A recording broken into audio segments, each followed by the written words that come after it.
यात्रा जीवनको कार्यक्रममा यहाँहरूलाई हार्दिक स्वागत छ। म विनिता अधिकारी। हामी यो कार्यक्रममा जीवनका भोगाइ र सिकाइहरूका बारेमा कुराकानी गरिरहेका छौँ। त्यही मेसोमा आज हामीसँग हुनुहुन्छ जीवन विज्ञान केन्द्रका जीवन विकास विशेषज्ञ, आध्यात्मिक कुशल वक्ता, आदरणीय व्यक्तित्व रमेश नेपाल। रमेश नेपाल जीवन विज्ञान प्रतिष्ठानका जीवन विकास विशेषज्ञ हुन्। सिन्धुपाल्चोकको चौतारीमा विक्रमसम्म 2018 भदौ 26 गते बुबा भवानी शङ्कर नेपाल र आमा लक्ष्मी नेपालका चौथो सन्तानका रूपमा जन्मिएका नेपालले गाउँकै पाठशालामा प्रारम्भिक शिक्षा लिएका थिए। 32 वर्षको उमेरमा वसन्ती अधिकारीसँग विवाह गरेका नेपालका एक छोरा र एक छोरी छन्। 2068 सालमा भने नेपालले धर्मपत्नी अधिकारी गुमाएका थिए। रमेश नेपालका बुबा शिक्षा मन्त्रालय अन्तर्गतको कर्मचारी भएको र तत्कालीन राजा महेन्द्रसँग समेत नजिकको सम्बन्ध थिए, जसका कारण तत्कालीन राजा महेन्द्रले रमेश नेपालका बुबालाई बोलाएर इच्छा सोधेका थिए।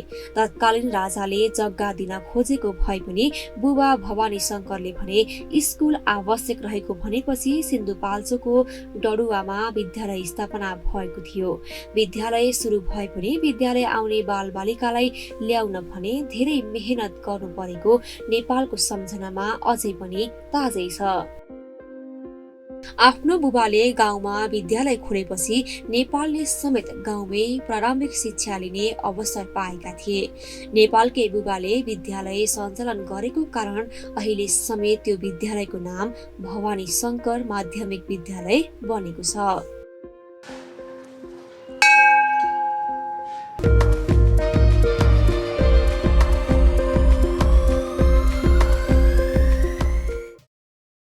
हजुरलाई कार्यक्रममा हार्दिक स्वागत छ। धन्यवाद। सन्चै हुनुहुन्छ? ठिक छ। अत्यन्त ऊर्जाशील देखिनु भएको छ। जस्तो छ। आफू ऊर्जाशील हुनुहुन्छ, अरूलाई पनि ऊर्जाशील बनाउन अभ्यस्त भइरहनु भएको छ। यस्तो व्यक्तित्वको बाल्यकाल कहाँ बित्यो होला, कस्तो रह्यो होला? बाल्यकाल मेरो सिन्धुपाल्चोक हो। सिन्धुपाल्चोकको ठुलो सिरबारी, त्यतिखेर तत्कालीन गाउँ पञ्चायत डडुवा, हजुर, 7 नम्बर वडा डडुवा भन्ने ठाउँमा म जन्मिएको हो। अहिले चौतारा नगरपालिका 10 नम्बर वडा पर्छ गरे त्यो, त्यहाँ बाल्यकाल बित्यो। हजुर, यो बाल्यकाल सम्बन्धी केही विशेष कुराहरूले मान्छेलाई प्रभाव पार्छ नि, त्यस्तो केही प्रभाव पार्ने केही घटना परिघटनाहरू छन्? त्यस्तो बाल्यकालमा त्यस्तो विशेष घटना त त्यस्तो मलाई याद छैन। सबै कुरा सामान्य अरूको जस्तो हुन्थ्यो। एउटा सामान्य बाल्यकालमा जस्ता जस्ता गतिविधिहरू हुन्छन् त्यस्तै मात्रै हो। विशेष घट्ने घटनाभन्दा अलग त्यस्तो केही पनि छैन। वैवाहिक जीवनको सुरुवात कति वर्षमा गर्नुभएको थियो?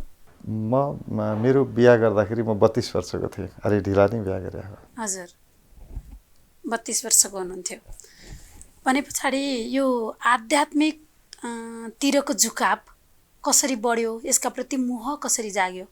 यो अध्यात्मतिरको भन्दाखेरि कस्तो हुँदो रहेछ भने हामीले आफ्नो जीवनलाई गहिरिएर हेऱ्यौँ भने हामी जुन दिशा लिने हो नि, बच्चैदेखि त्यसको सङ्केत चाहिँ जीवनले दिँदो रहेछ।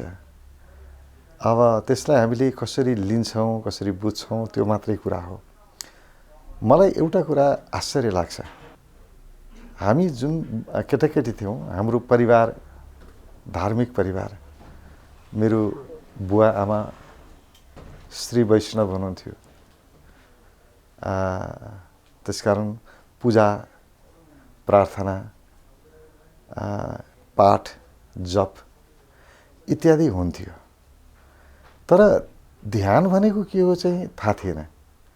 ध्यान गर्नुपर्छ, ध्यान पनि हुन्छ भन्ने कसैलाई त्यो शब्द पनि सुनेको थिएन। भनौँ न, ध्यान गर्नुपर्छ भन्ने कसैलाई कुनै जानकारी थिएन।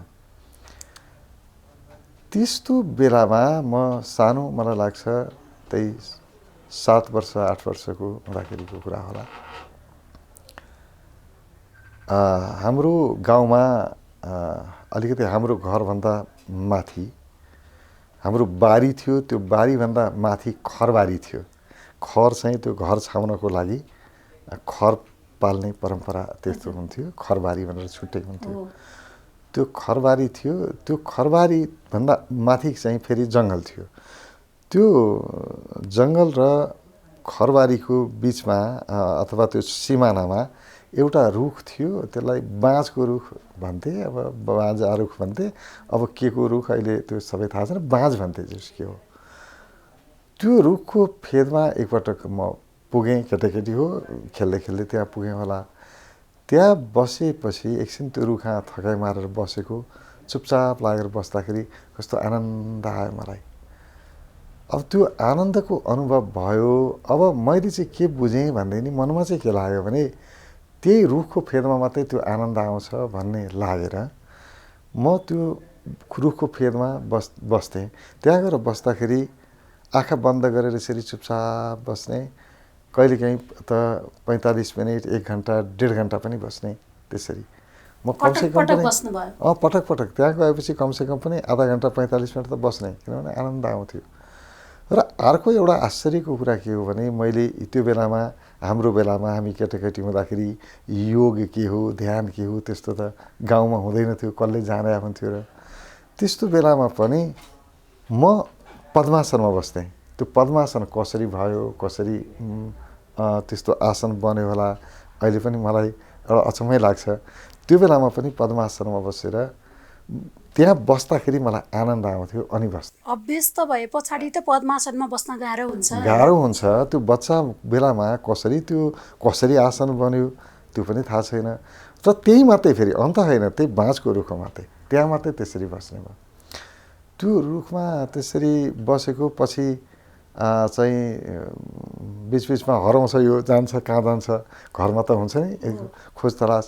त्यसपछि कसैले भन्दैछ होइन यो मान्छे त त्यो बाँझको रुखको मुनिबाट यसरी बस्छ, त्यत्तिकै बसिरहेका हुन्छ भनेपछि अनि आमाले भन्नु बाबु त्यहाँ जानुहुन्न है, रुखको फेदमा भूतहरू आउँछ, त्यस्तो ठाउँमा जानुहुन्न नि, अबदेखि नजानु भन्नुभयो। त्यसपछिबाट अनि म गइनँ फेरि त्यहाँ।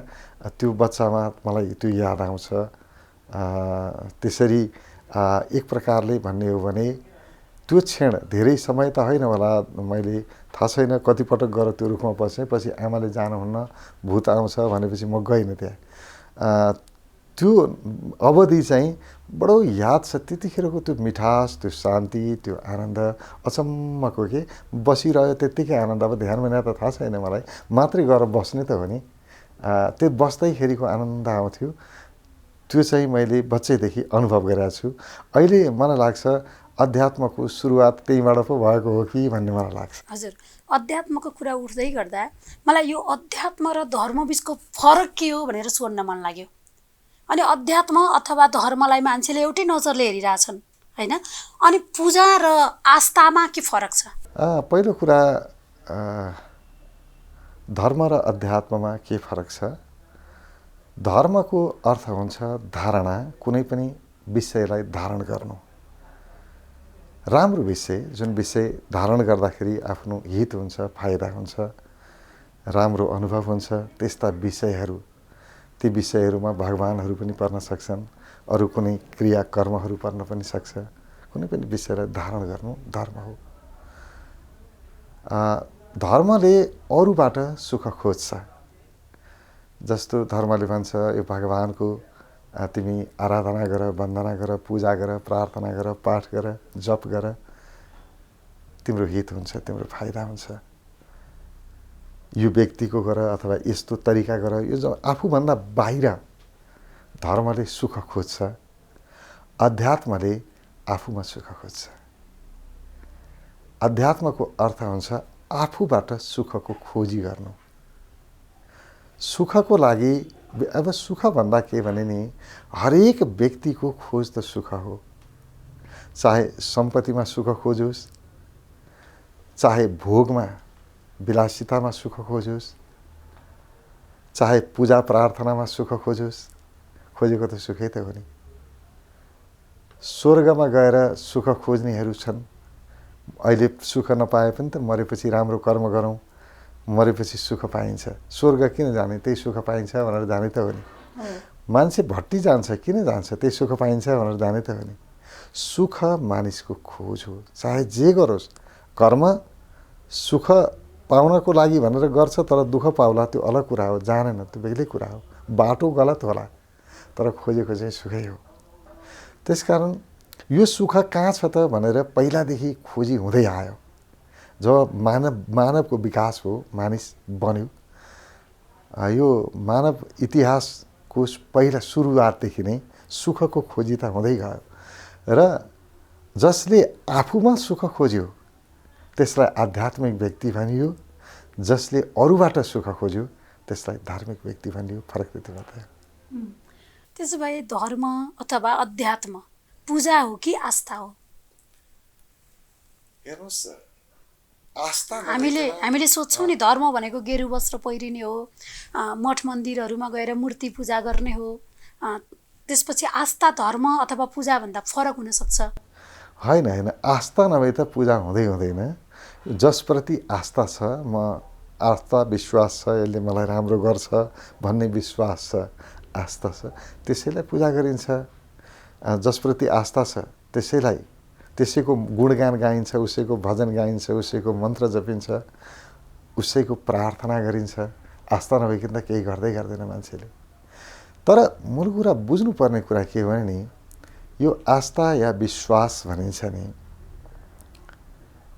अब विश्वासबाटै आस्था बन्दछ, आस्थाबाटै विश्वास बन्दछ। यसलाई एकअर्काका परिपूरक हुन् आस्था विश्वासमा। जसप्रति आस्था छ त्यसैलाई विश्वास गर्ने हो, अरूलाई गरिँदैन। अब यो विश्वासको आधार चाहिँ के हो खोज्नुपर्ने यो हो। हामी विश्वास गरिरहेका छौँ लहैमा। तपाईले यो कुरा गर राम्रो हुन्छ है भनिदिनु भयो, तपाईले भन्या भरमा राम्रो हुन्छ है भन्दै म हिँडेँ। अथवा तपाईले कुनै खाना खानुभयो, तपाईलाई अत्यन्तै मिठो लाग्यो, तपाईले मलाई के भन्नुभयो भने त्यो खाना असाध्यै मिठो हुँदो रहेछ भन्नुभयो। विश्वास गर त्यो खाना मिठो हुन्छ भन्नुभयो तपाईले। मैले पनि के भन्दै मैले विश्वास गरेँ, मिठो हुन्छ त्यो खाना भनेर विश्वास गरेँ। अनि म अरूलाई पनि त्यो खाना मिठो हुन्छ भन्दै गएँ, तर मैले खाएको चाहिँ छैन। खाएपछि मिठो हुन्छ भनेर थाहा पाएर विश्वास गर्नु र मैले खाँदै नखाइकन अर्कोले मिठो हुन्छ भन्यो त्यसको आधारमा विश्वास गर्नुमा आकाश जमिन फरक छ।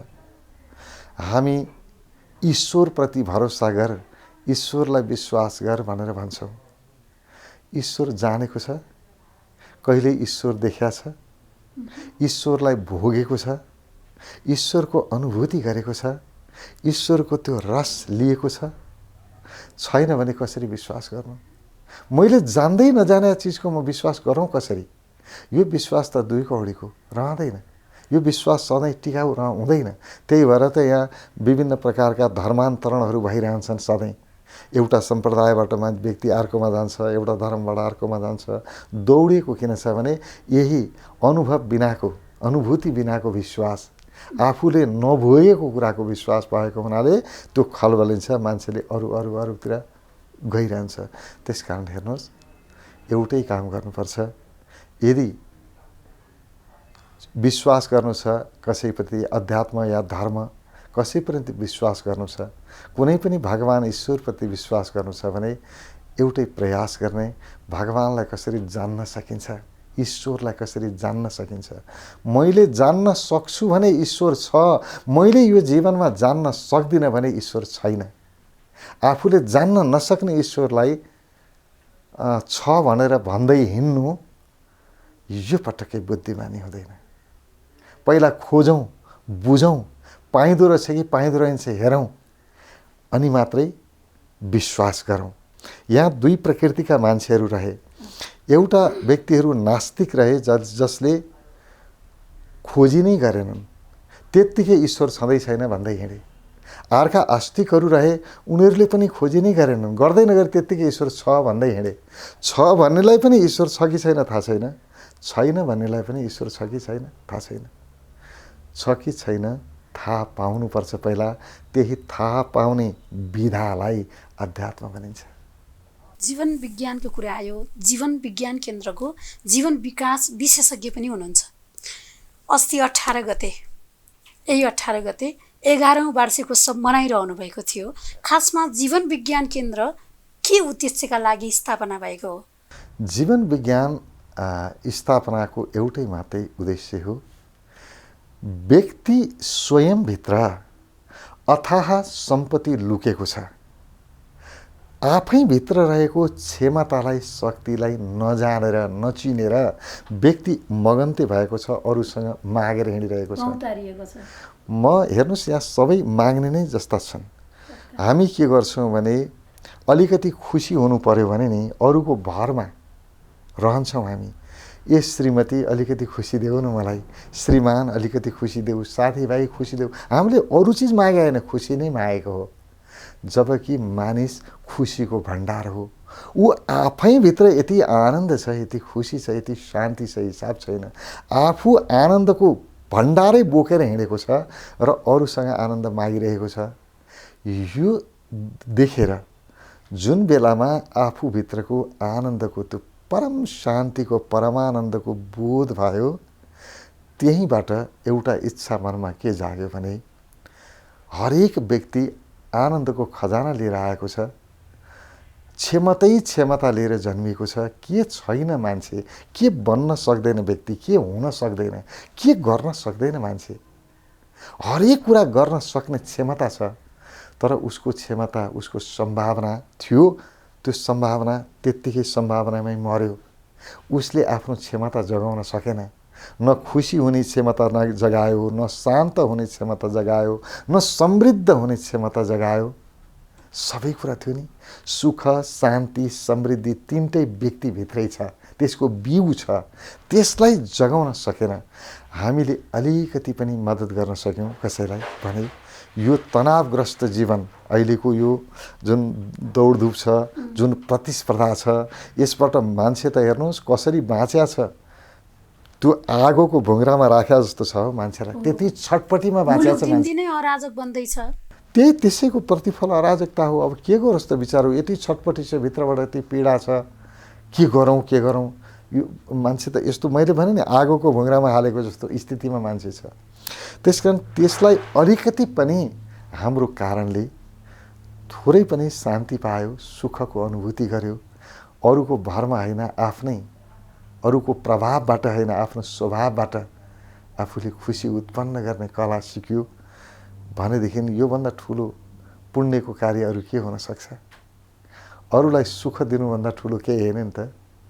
वेदव्यासले पनि भन्नुभयो नि, 18 पुराण लेखिसकेपछि, सारा धर्मग्रन्थ लेखिसकेपछि वेदव्यास भन्नुहुन्छ, अष्टादश पुराणेषु व्यासस्य वचनद्वयम् परोपकार पुण्याय पापाय परपीडनम्। अरूलाई सुख दिनु नै धर्म हो, पुण्य हो, यो मूल हो, धर्मशास्त्रको निचोड हो। सबैले यही जान्ने व्यक्तिहरूले यसैलाई बुझेको हो, यही प्रयोग गरेको हो। त्यसकारण हामीले पनि कसरी परोपकार, यानि कि अरू केही दिएर होइन कि उसभित्रकै क्षमता जगाइदिएर कसरी व्यक्तिलाई एउटा सम्पन्नतातिर लैजान सकिन्छ, भित्र भएको क्षमता बीज रूपमा जुन अड्केर बसेको छ त्यसलाई प्रस्फुटन कसरी गराउन सकिन्छ, यही विधालाई ध्यानमा राखेर त्यही उद्देश्य परिपूर्तिको लागि जीवन विज्ञान बनेको हो। हजुर, हामी कार्यक्रममा एकैछिन विश्राम लिन चाहन्छौँ। हामीसँग कुराकानीको क्रममा हुनुहुन्छ जीवन विज्ञान केन्द्रका जीवन विकास विशेषज्ञ, आध्यात्मिक कुशल वक्ता रमेश नेपालज्यू। यात्रा जीवनको विश्रामपछि कार्यक्रममा हजुरलाई स्वागत छ। धन्यवाद। हामीले धेरै विषयहरूका बारेमा चाहिँ अन्तर्सम्बन्ध कुरा गरिसकेका छौँ, अन्तर्संवाद गरिसकेका छौँ। त्यसो भए जीवन र विकास बीचको अन्तर्सम्बन्ध के रहेछ? जीवन सम्भावना हो। एउटा जीवनले के गर्न सक्दैन, के हुन सक्दैन, के बन्न सक्दैन र जे पनि सम्भावना छ। नपढेर त हुने, पढाए भए अहिले म डक्टर हुन सक्थेँ, प्रयास गरिनँ, त्यसको साधना गरिनँ, अभ्यास गरिनँ, फरक त्यही हो। म इन्जिनियर पनि हुन सक्थेँ, सम्भावना त थियो नि मसँग इन्जिनियर बन्ने सम्भावना छैन र, डक्टर बन्ने सम्भावना छैन र, वकिल बन्ने सम्भावना छैन र, एउटा प्राध्यापक बन्ने सम्भावना छैन र, एउटा ज्यामी बन्ने सम्भावना छैन र, डकर्मी बन्ने सम्भावना छैन र। के छैन मसँग? हरेक कुरा बन्न सक्ने क्षमता छ। जसले जुन चिजलाई समात्यो, अभ्यास गर्यो, त्यसले आफूभित्रको त्यो क्षमता जगायो, जसले अभ्यास गरेन जगाएन। जीवन सम्भावनाको खजाना हो। सम्भावनै सम्भावना छ जीवनमा। र विकास चाहिँ के हो भने त्यसमध्येका सम्भावनाहरूमध्ये मेरो हित केमा हुन्छ, केमा मेरो रुचि छ, मेरो मूल स्वभाव के हो, त्यो चिनेर, त्यो पत्ता लगाएर आफ्नो सम्भावनालाई उजागर गर्नु, त्यसलाई प्रकट गराउनु, त्यसको विकास गराउनु नै जीवन विकास हो। सबै काम गर्न सबै जन्मिएको होइन। सबै काम गरेर सबै मान्छे खुसी हुन सक्दैन, सुखी हुन सक्दैन। मेरो जसरी प्रकृतिले मेरो अनुहार फरक बनायो, मेरो अनुहार कसैसँग मिल्दैन, त्यसै गरी मेरो स्वभाव पनि कसैसँग मिल्दैन। त्यसै गरी मैले गर्ने कर्म पनि मिल्दैन। किनभने जुन काम गरेर म जति रमाउन सक्छु, म रमाएको काममा तपाईँ रमाउन सक्नुहुन्न। तपाईँ जुन काम गरेर अत्यन्तै खुसी हुनुहुन्छ, त्यो काम गरेर म खुसी हुन्छु पटक्कै जरुरी छैन। मेरो लागि फरक कर्म छ। संसारमा एउटा यस्तो काम त छ, जुन काम गर्दा जति म खुसी हुन्छु त्यति खुसी अरू कोही हुन सक्दैन। जति राम्रोसँग मैले त्यो काम गर्न सक्छु त्यति अर्कोले गर्न सक्दैन। त्यस्तो छ, त्यसको खोजी गर्नु, त्यसलाई पत्ता लगाउनु र त्यही विधामा आफू विकसित हुनु नै जीवनको विकास हो।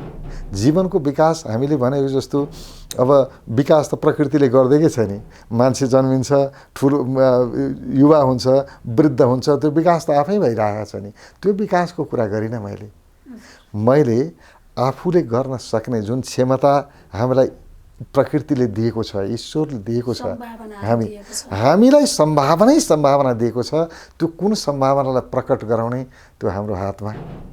त्यसकारण जीवन हाम्रो हातमा छ। जीवन तपाईको जीवनलाई राम्रो भगवानले बनाउने होइन। तपाईँ पूजापाठ गर्दैमा, भगवानलाई खुसी बनाउँदैमा मेरो जीवन राम्रो हुन्छ भन्नुहुन्छ भने यो कल्पना मात्रै हो। राम्रो आफूले बनाउनुपर्छ, आफूभित्रको क्षमता जगाउनुपर्छ। तर भौतिकवादीहरूले त यो जीवन विकासलाई भन्दा जीवनशैलीलाई विकास मानेका छन्, सम्भावनाहरूलाई भन्दा जीवनशैलीलाई विकास मानेका छन्। यसबारेमा हजुरको धारणा के हो? जीवनशैली पनि त आफैभित्र प्रकट गराउने न हो। त्यो शैली अलि सतह हो, तर त्यो पनि के हो भन्दाखेरि आफैले गर्ने त आफैले गर्ने हो नि त। आफ्नो अभ्यासद्वारा चाहिँ साधनाद्वारा नै प्रकट गराउने हो नि।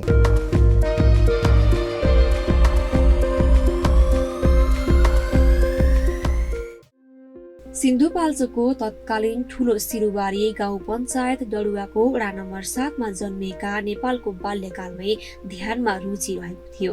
धार्मिक परिवारमा जन्मेका नेपाललाई धर्म कर्मका बारेमा भने केही ज्ञान भए पनि ध्यान भनेको के हो थाहा थिएन। ध्यान गर्नुपर्छ भन्ने कसैलाई जानकारी हुने विषय पनि भएन। अहिले जीवन विकास विशेषज्ञ बनेका नेपाल 7 वर्षको हुँदै ध्यानतिर लागेको सम्झना गर्छन्। गाउँमा घरभन्दा माथि बारी, बारीभन्दा खरबारी र खरबारीभन्दा माथि जंगल थियो। जंगल र खरबारीको बीचमा बाँसको रुख थियो। नेपाल 7 वर्षको हुँदा त्यो रुखको फेदमा पुगेर बस्ने गरेको र त्यो रुखमा बस्दा आनन्द आएको अहिले पनि सम्झनामा रहेको बताउने गरेका छन्। रुखको फेदमा मात्रै आनन्द आउने अनुभव गरेर आँखा बन्द गरेर 1.5 घण्टासम्म एक्लै रुखको फेदमा समेत नेपाल बस्ने गर्थे। केटाकेटी हुँदा योग ध्यान के हो थाहा नभए पनि पद्मासनमा बस्ने गरेको उनी बताउँछन्। जंगलको बीचमा रहेको बाँसको रुखको फेदमा बस्ने गरेको गाउँले र घर परिवारले थाहा पाएपछि उनलाई केही समस्या समेत भयो। घरबाट रुखको फेदमै बस्नका लागि निस्किँदा बीचबीचमा हराउने भएकाले खोज तलास हुन थालेको र आमाले थाहा पाएपछि रुखको फेदमा भूत हुने र जान नहुने बताएपछि भने बाँसको रुखको फेदमा बस्न त्यसपछि भने गएनन्। 2029 सालमा मकवानपुर, फापरवारी, छतिवन सपरिवार गएका नेपाल 2033 सालमा मोरङको तत्कालीन ओय बिर्ता गाउँ पञ्चायत गएका थिए। विक्रमसम्म 2037 सालमा भोट हाल्ने अधिकारको प्रयोग गरेका नेपाल 2037 साल लगत्तै काठमाडौँ आएपछि बागमती नुहाउन जान थाले। त्यस क्रममा एक दिन शरीर पुछेर रुमाल बेरिएर पेटीमा बसेर जब ध्यान मग्न भए त्यस बेलामा पनि गाउँको बाँसको रुखमा बस्दाखेरिको आनन्द फेरि सम्झना आयो। यसरी ध्यान गरिरहँदा बिरामी भएपछि भने उनी बागमती नुहाउन जान छाडे। तर गौरीघाटमा पनि त्यसै गरी फेरि ध्यानमग्न भएर बस्दा कार्पेट उद्योगीले फोटो खिचेर घरमा ल्याएपछि भने घरमा नराम्रोसँग गाली खाए। व्यक्ति स्वयंभित्र अथाह सम्पत्ति लुकेको भए पनि आफै भित्र रहेको क्षमतालाई नचिनेर अरूसँग मागेर हिँडिरहेको देखेपछि हरेक व्यक्ति आफ्ना कारणले शान्ति पाउने अवस्था बन्यो भने मात्रै पनि परोपकार हुन्छ भन्ने नेपाललाई लागेको थियो। यस्तै समयमा नेपालको भेट जब एलपी भानु शर्मासँग भयो अनि जीवन विज्ञान प्रतिष्ठानको खोल्ने सपनाले मूर्त रूप पायो। सबै मिलेर सबैलाई बदल्ने अभियान हो। एउटा नयाँ मनुष्यको, एउटा नयाँ पृथ्वीको र एउटा नयाँ आकाश निर्माण गर्ने अभियान हो। यो अभियानमा मूलतः रमेश गुरुदेव र म सँगै छौँ। उहाँ चाहिँ यो अभियानको मेरुदण्ड हो। उहाँ चाहिँ यो अभियानको पायोनियर हो र उहाँले जसरी सोच्नुहुन्छ, जसरी ध्यान गर्नुहुन्छ, जसरी ध्यान गराउनुहुन्छ त्यसको आधारमा अभियान चल्छ, जीवन विज्ञानको अभियान। त्यस कारणले यो कस्तो छ भने जीवन विज्ञान भन्नु, रमेश गुरु भन्नु, यी पर्यायवाची शब्दहरू हुन्। यी पर्यायवाची शब्दहरूको आधारमा हामी सबै कुरा सञ्चालन गर्छौँ। अब त्यस कारणले जीवन विज्ञानको, रमेश गुरुदेवको मेरो यो सम्बन्ध भनेको यो त्यो एउटै हो क्या। सम्बन्धको विषय हो। सम्बन्ध त्यससँग बन्छ जो बाहिर छ, जो भित्रै छ, आफूसँग एक छ, उसँग सम्बन्धको विषय पनि भएन। त्यस कारणले एउटा अत्यन्तै सुन्दर एउटा भावनाको त्रिवेणी हो यो।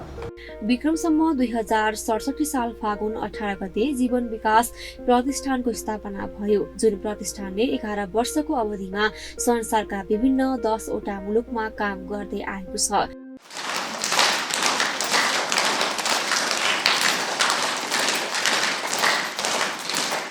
प्रतिष्ठानका 750 बढी प्रशिक्षक रहेका छन् भने 8,70,000 बढीले प्रशिक्षण लिएका छन्। प्रतिष्ठानका 127 बढी शाखा समेत रहेका छन्। अहिले जीवन विज्ञान प्रतिष्ठानबाट विविध समस्या समाधानका लागि ध्यान विधिहरू सिकाइन्छ। ध्यानका लागि रमेश नेपाल भारतका विभिन्न स्थानमा समेत पुगेका छन्। त्यस बाहेक उनी बागमती सरसफाई अभियानका अभियन्ता समेत बनेर काम गरेका छन्।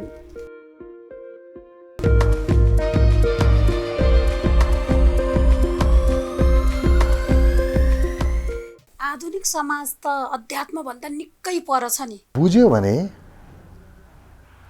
अध्यात्म र यो आधुनिकता अथवा भौतिक विज्ञान र जीवन विज्ञान फरक होइन। अध्यात्म विज्ञान र भौतिक विज्ञान दुईटा होइन, त्यसैलाई जोड्नको लागि नै जीवन विज्ञान हो। किनभने नि भौतिक विज्ञान पनि जीवनलाई चाहिने हो नि त, जीवनकै लागि हो। अध्यात्म पनि जीवनको लागि हो। जीवन केन्द्रमा छ। जीवन छ र त चाहिएन नभएकै काम। म छु, त्यसकारण मलाई सम्पत्ति चाहियो, परिवार चाहियो, इष्टमित्र चाहियो, सुख चाहियो, शान्ति चाहियो। म छु, त्यसकारण मलाई आनन्द चाहियो, मलाई भगवान चाहियो। मै छैन भने भगवान के गर्नु? मै छैन भने यो सुविधा के गर्नु? शान्ति के गर्नु? आनन्द के गर्नु? मेरो हुनु सर्वे सर्वा हो। त्यसकारण आफ्नो हुनुलाई केन्द्रमा राखेर जे पनि गरिन्छ नि त्यो स्वतः अध्यात्म बन्छ। जीवनको लागि जसले जे पनि गरेको छ त्यो त अध्यात्म नै हो। हामी नजानेर पनि अध्यात्मसँग जोडिएका छौँ। बिल्कुल जोडिएका छौँ हामी। त्यो फरक विषय नै होइन। जीवनलाई सहज जे बनाएको छ नि त्यो सबै वास्तवमा धर्म, म त धर्म भन्छु त्यसलाई। जसले पनि जीवनलाई सहज बनाइदियो, सरल बनाइदियो, सजिलो बनाइदियो, ती बनाउने व्यक्तिहरू सबै धार्मिक व्यक्ति हुन्। पूजा प्रार्थना गर्ने मात्रै होइन। जीवन व्यवस्थापन अथवा मनको व्यवस्थापनको कला ध्यानको कला अरूलाई सिकाउँछु र उनीहरूमा आउँदाखेरि कस्तो अनुहारै कस्तो हुन्छ, बिचरा कस्तो स्थितिमा आएको हुन्छ, यहाँबाट फर्किँदाखेरि उसको अनुहारमा चमक, कान्ति र त्यो खुसियाली, ऊ खुसी भएको देख्दाखेरि नि यस्तो गदगद हुन्छ नि मन। कहिलेकाहीँ त त्यत्तिकै यो अहङ्कार पनि उठ्ला भन्ने डर लाग्छ कहिलेकाहीँ। एउटा एक प्रकारको त्यो आत्मसम्मान भन्छ कि आफैप्रति सम्मान, वाह हे ईश्वर कति राम्रो काम दियो नि मलाई, कति राम्रो काम गर्न पाएँ भनेर नि यस्तो गर्व लाग्छ आफैप्रति। हेर्नुहोस् अरू खुसी हुँदा अरू आफूलाई खुसी खुसी र आनन्द आउँछ। यो खुसीको त स्रोतै त्यही हो नि। तपाईँ आफू मात्रै खुसी बन्न चाहनुहुन्छ भने यो जीवनमा त खुसी हुन सकिँदैन। सत्य के हो भने खुसी डाइरेक्ट छैन कि अलिकति इन्डाइरेक्ट। खुसी हुनलाई म अहिले यहाँ छु, म खुसी हुनको लागि मैले तपाईँलाई खुसी बनाउनै पर्छ र मेरो कारणले तपाईँ खुसी हुनुभयो भन्दाखेरि जति आनन्द हुन्छ, जति खुसी हुन्छ, त्यति खुसी तपाईँले मलाई खुसी बनाएर हुँदैन। तपाईँको कारणले म खुसी भएँ, त्यो खुसी त सामान्य खुसी हो। मेरो कारणले तपाईँ खुसी हुनुभयो भन्ने थाहा पाउँदाखेरि, मेरो कारणले तपाईँलाई फाइदा भयो भन्ने थाहा पाउँदाखेरि जुन आनन्द आउँछ नि, त्यसको तुलनै कसैसँग हुँदैन। यो पुण्य काम गर्ने हौसला कोबाट पाउनुभयो? अब यहाँनिर चाहिँ अलिकति नबुझ्ने कुरा छ, ल बुझाउन पनि कठिन हुन्छ। के छ भने धेरै मान्छेले मलाई यही प्रश्न गर्छन्, तपाईँले जे दिइरहनु भएको छ ज्ञान कहाँबाट पाउनुभयो, यस कहाँबाट प्रेरणा पाउनुभयो, कसरी गर्नुभयो, यो धेरै कुराहरू प्रश्नहरू आउँछन्। हेर्नुहोस्, सिक्ने कुरा त सबैले सबैसँग सिकेकै हुन्छ। हामीलाई स्कुल कलेजदेखि सबैले सबैलाई सिकाउँदै आएका छन्। तर एउटा अर्को सिक्ने क्षेत्र रहेछ, त्यो हो आफ्नो जीवन। आफ्नो जीवन पढ्नु पर्दो रहेछ। आफ्नो जीवनका भोगाइहरूभन्दा ठुलो ज्ञानको स्रोत अरू होइन रहेछ। एउटा कुरा त आफ्नो जीवनबाट आफ्ना भोगाइहरूले यी सबै कुरा दिएका छन्। दोस्रो कुरा के हो भने एउटा घटनाको म कुरा गरौँ। यो म मिति साल भन्दिनँ, तर गते भन्न सक्छु। निकै वर्ष भयो, अहिले यति साल म भन्दिनँ। एउटा घटना भएको थियो मङ्सिरको 11 गते। अहिले हामी करिब करिब त्यसलाई जन्मदिवसकै रूपमा मनाउँछौँ, किनभने म जन्मिएको त भदौको 26 गते हो। तर मङ्सिर 11 गतेलाई चाहिँ हामी जन्मोत्सवकै रूपमा मनाउन बढी रुचाउँछौँ। कारण के भने नि, त्यो पहिलाको म जुन थियो भित्रबाट, हेर्नुहोस्, शरीर भएर मात्रै म बाँच्ने होइन रहेछ, शरीरभित्रको म छ नि, असली मृत्यु त त्यसको पो हुँदो रहेछ। जुन दिन शरीरभित्रको मको मृत्यु भयो, अर्को मको जन्म भयो। जसरी एउटा बिउ मरेर वृक्ष बन्यो, बिउको अस्तित्व समाप्त भयो, रोपेको त बिउ हो, बिउको अस्तित्व रहेन। अब त्यही बिउ रूपान्तरण भयो, वृक्ष बन्यो। त्यसै गरी पहिलाको म त बिउ रहेछ, त्यो बिउबाट अर्को वृक्ष बन्यो। सारा खेल त्यहीँबाट सुरु भयो। त्यही नयाँ जीवनको प्रेरणा हो जीवन विज्ञान। पुरानो जीवनबाट सम्भव थिएन। पुरानो जीवनमा त्यो हाम्रो हैसियत कहाँ। यति मात्रै म भनौँ। अब तपाईँलाई अर्को शब्दमा एउटा श्लोक छ कि संस्कृतमा, बडो प्यारो लाग्छ मलाई, मेरै लागि बनाइदिएको हो कि जस्तो लाग्छ। मुखम करोति वाचालम पङ्गुम लङ्घयते गिरिम यत्कृपा तमहम वन्दे परमानन्द माधवम। त्यो परम आनन्द स्वरूप, त्यो परम शक्तिको कृपा हुन्छ। एउटा बोल्न नजान्ने, जसको बोली आउँदैन, लाटो छ, त्यो पनि प्रवचन दिन थाल्छ अरे। जसको खुट्टा छैन, त्यो मान्छे पनि हिमालयमा चढ्छु भनेर हिमाल चढ्न सुरु गर्छ अरे। त्यही लाटो बोल्न थालेको मात्रै हो, यो अरू केही पनि होइन। त्यसकारण प्रेरणाको स्रोत त्यो परम आनन्द हो, त्यो परम ऊर्जा हो।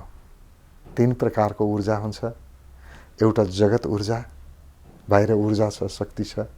अर्को जीवन ऊर्जा, आफ्नो जीवनमा शक्ति छ। अर्को त्यो परम ऊर्जा जो जीवन ऊर्जा र जगत ऊर्जा दुईटैको स्रोत हो। त्यो परम ऊर्जाको अनुभूति जब हुन्छ, सारा ज्ञान त्यहीँबाट उत्पन्न हुन्छ, सारा रहस्य उत्पन्न हुन्छ। एकैपटक पुरै जीवन विज्ञानको याद हुन्छ, सारा ज्ञान प्रस्फुटन हुन्छ। हामीलाई के लाग्छ भने ज्ञान चाहिँ बाहिर किताब पढेर हाल्ने भर्ने भन्ठान्छौँ, त्यस्तो हुँदो रहेछ। ज्ञान त उत्पन्न हुँदो रहेछ, भित्रबाट उत्पन्न हुँदो रहेछ, बाहिरबाट भर्ने होइन रहेछ। इन्नर आत्माबाट चाहिँ ज्ञान उत्पन्न हुनुपर्छ, तब मात्रै त्यो मान्छे ज्ञानी हुन सक्छ। अब हुनुपर्छ भन्दाखेरि पनि अब पर्छ पर्दैन थाहा छैन, हुँदो रहेछ। हाम्रो हातमा कहाँ छ र? तर त्यसको लागि साधना चाहिन्छ। बिल्कुल साधना त चाहियो, तर साधना गरेरै पनि हुन्छ जरुरी छैन। किनभने हामीले गरेर पायौँ भने आफ्नो अहङ्कार रहन्छ कि मैले गरेका थिएँ अनि पाएँ भन्ने रहन्छ। त्यसकारण यो अस्तित्वले त्यो अहङ्कार बन्न दिँदो रहन्छ। त्यसै भएर हामीले गरेर मात्रै पनि हुँदैन, नगरी पनि हुँदैन, गरेर पनि हुन्छ भन्ने जरुरी छैन। त्यो त भयो भयो, भएन भएन, उसको कुरा हो। यो समाज सेवाको अथवा ऊर्जाको चाहिँ स्वरूप फरक होला, तर तपाईँको पिताजी पनि समाजसेवी हुनुहुन्थ्यो मैले बुझेसम्म। बिल्कुल। मेरो बुवा चाहिँ शिक्षा मन्त्रालय अन्तर्गत काम गर्नुहुन्थ्यो, सरकारी जागिरी हुनुहुन्थ्यो। त्यो बेलामा हाम्रो गाउँमा स्कुल थिएन र पढ्नुपर्छ भन्ने चेतना पनि थिएन। कोही पढ्दैन थिए, पढाइ भन्ने त थाहै थिएन। त्यस्तो बेलामा हाम्रो बुवाको यो उच्च पदस्थ सरकारी भनौँ न राज्यका हाम्रा त्यतिखेरको तत्कालीन मैले सुने अनुसार, बुवाले भन्नुभए अनुसार राजा महेन्द्रसँग बुवाको राम्रो सम्बन्ध थियो। राजा महेन्द्रले बुवालाई चाहिँ नि बुवालाई तिमीलाई के इच्छा छ भन्दाखेरि राजाको इच्छा थियो कि त्यो केही जग्गा जमिनहरू, त्यो मौजा भनेर त्यतिखेर त्यो दिने इच्छा थियो। बुवाले चाहिँ दिनुहुन्छ भने मलाई मौजा होइन, मेरो गाउँमा स्कुल दिनुहोस् भनेर स्कुल लैजानु भएको गाउँमा। र त्यसपछिबाट स्कुल लगेर पनि कसैले पढ्नै नपठाउने मान्छेहरू, अनि बच्चाहरू छोराछोरी पठाउ न स्कुलमा पढ्नलाई भन्दा, अनि त्यहाँ हाम्रो बाख्रा चाहिँ कसले हेरिदिन्छ, तैँले हेरिदिन्छस् कि क्या हो, होइन? गाईबस्तु हेरिदियो भने नि काम गर्न पाइन्छ। आफूले ठुला मान्छेले बच्चाहरूले गाईबस्तु हेरिदियो भने नि त काम गर्नु पाइयो नि त मेला, होइन भने त फेरि गाईबस्तु आफू हेर्न गयो भने खेती कसले गर्ने नि? अनि त्यसले भाइ बहिनी कसले हेर्ने? त्यसरी कहाँ हुन्छ पठाउने भनेर नमान्ने कसैले। अब कति दुःख गरेर त्यो एक मान्छेलाई सम्झाएर बुझाएर एउटा बच्चा पठाऊ नि त, अर्को दिन पठाऊ, बरु पालो गरेर पठाऊ, यसरी भनेर पनि स्कुलमा जम्मा गरेर हाम्रो बुवाले त्यहाँ पढाएको भएर अहिले यो चाहिँ पहिला यो डडुवामा स्कुल थियो। पहिला त्यसलाई साँगाचोक पाठशालाबाट सुरु हुँदै साँगाचोक प्रावि अनि निमावि मावि हुँदै गएको। अहिले हाम्रो बुवाको नाम भवानी शङ्कर, अनि बुवाकै नाउँमा चाहिँ त्यो स्कुलको नाम पनि अहिले भवानी शङ्कर उच्च मावि भनेर त्यहाँको स्थानीयहरूले त्यही राख्नु भएको छ, उहाँहरूले एउटा सम्मान स्वरूप। यसरी जे होस् शिक्षामा हाम्रो बुवाको धेरै रुचि थियो र त्यही बुवाले स्कुल लगेको कारणले गर्दाखेरि हामीले पनि अलिकति कख पढ्ने मौका पायौँ भने त्यही स्कुलको त्यही पाठशाला थियो, त्यही पाठशाला भएको कारणले गाउँमा पढ्ने मौका पायौँ, होइन भने हामीलाई त्यो पढ्ने सुविधाहरू थिएन। जाँदै हाम्रो दर्शकहरूलाई केही सन्देश दिन चाहनुहुन्छ? आफ्नो क्षमता जगाउँ, सुखी हुने क्षमता हामीसँग छ, खुसी हुने क्षमता छ, शान्त हुने क्षमता छ, समृद्धितिर जाने क्षमता छ। आफ्नो क्षमतालाई जगाउनुको हामीसँग विकल्प छैन। त्यसकारण मैले सबैलाई यही नै भन्न चाहन्छु कि आफ्नो क्षमता जगाउँ। हाम्रो क्षमता नै हाम्रो सबैभन्दा ठुलो सम्पत्ति हो, जसले सम्पत्तिको पनि कमाइ गर्छ। हजुरको यति महत्त्वपूर्ण समय हाम्रो ग्लोबल टेलिभिजनलाई दिनुभयो, यसको लागि हजुरलाई नमन गर्न चाहन्छौँ। हार्दिक धन्यवाद छ। यहाँलाई पनि धेरै धेरै धन्यवाद। यो शुभ अवसरको लागि मलाई पनि खुसी बनाइदिनु भयो, धेरै धेरै धन्यवाद। यात्रा जीवनको कार्यक्रम यात्रा जीवनको यहाँहरूलाई कस्तो लाग्यो? हामी आध्यात्मिक व्यक्तित्व रमेश नेपालसँगको कुराकानीमा थियौँ। अर्को हप्ता यस्तै व्यक्तित्वलाई लिएर पुनः आउने नै छौँ। अहिलेलाई कार्यक्रम यात्रा जीवनको यति नै।